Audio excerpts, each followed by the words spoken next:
Hello, sorry, I've been gone. Let's get some science done.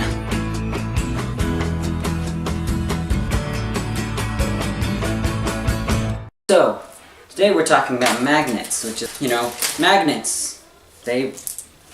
Similar ones will push away, and different ones will attract. It is a force that can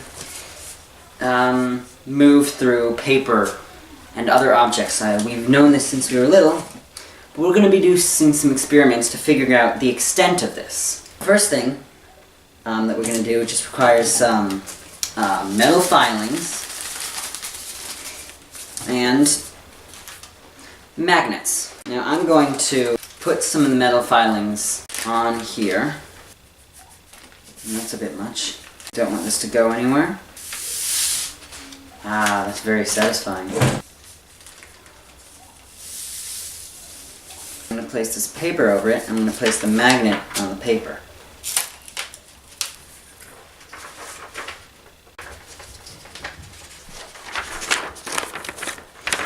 Here are the magnets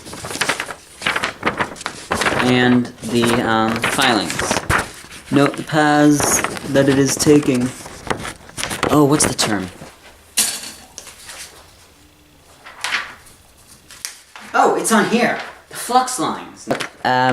If you do this, it looks like Venom from Spider-Man. See?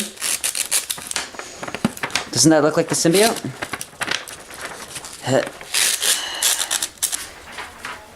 But the next is going to be slightly more interesting, and I'm going to be giving hypotheses. Whether or not the magnetic attraction will work through glass, plastic, air. I mean, this one's obvious, look. Paper, cardboard, and water, which honestly I think is the only one that has a chance of not working. But I still think it will work. First, put these paper clips, and let's check to make sure they're magnetic, because that would be embarrassing. Yep. So, we're going to put them on the inside of this drinking glass. Predict that it'll work. And just move this around, see if it attracts them. Yes! There we go.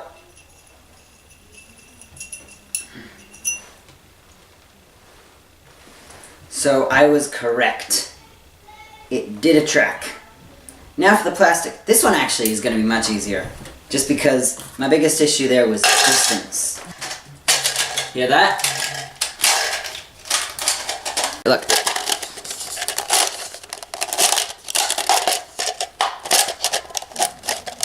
Nice. Correct. Next, the air.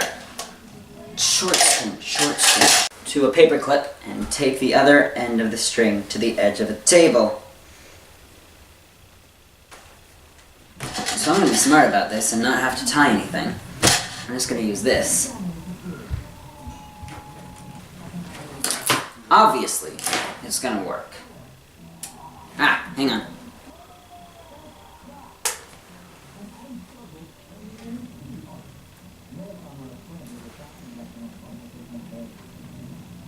Yes, I can move it without touching much. Arrgh!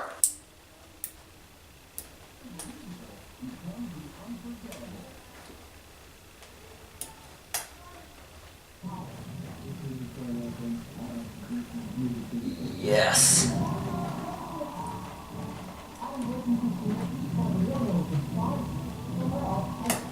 There we go. Proof. Paper.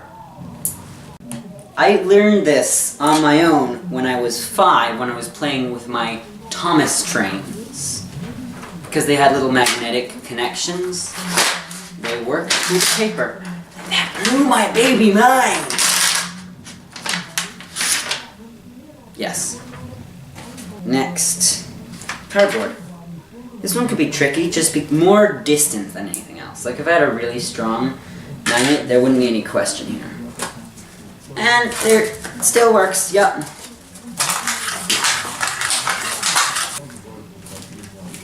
Now here's the interesting thing. Water.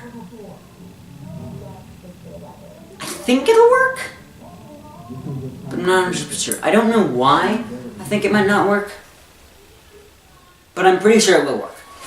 Broken machine, and I do things that I don't really mean. Ah! Still attracts. Let's get this close up.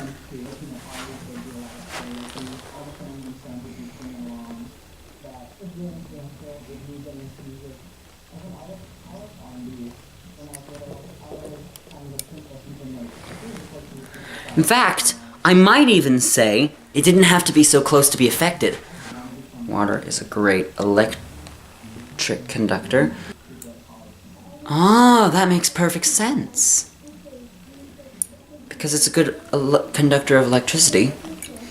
Perhaps objects can conduct and resist magnets the same way that they do electricity. And perhaps that the same kind of things that conduct electric charge are the same things that can conduct magnetic force. In fact, I'm going to test this. We're going to see how low does my hand have to be before it affects the paperclip.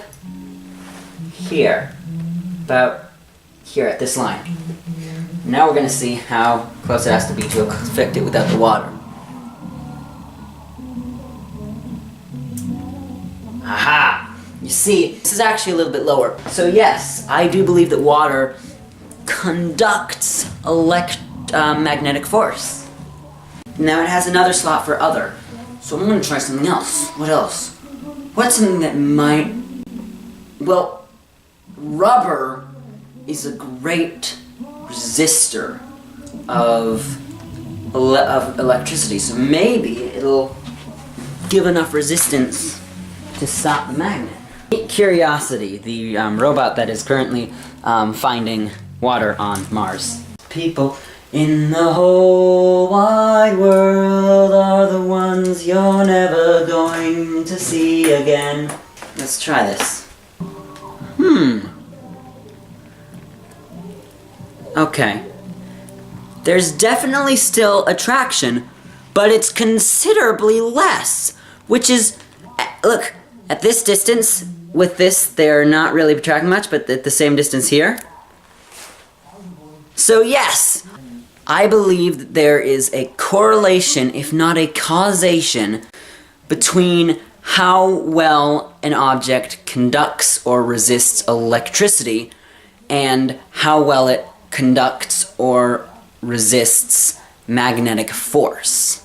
That is cool. And that is not something I knew or Googled. That is something that I discovered through experimentation.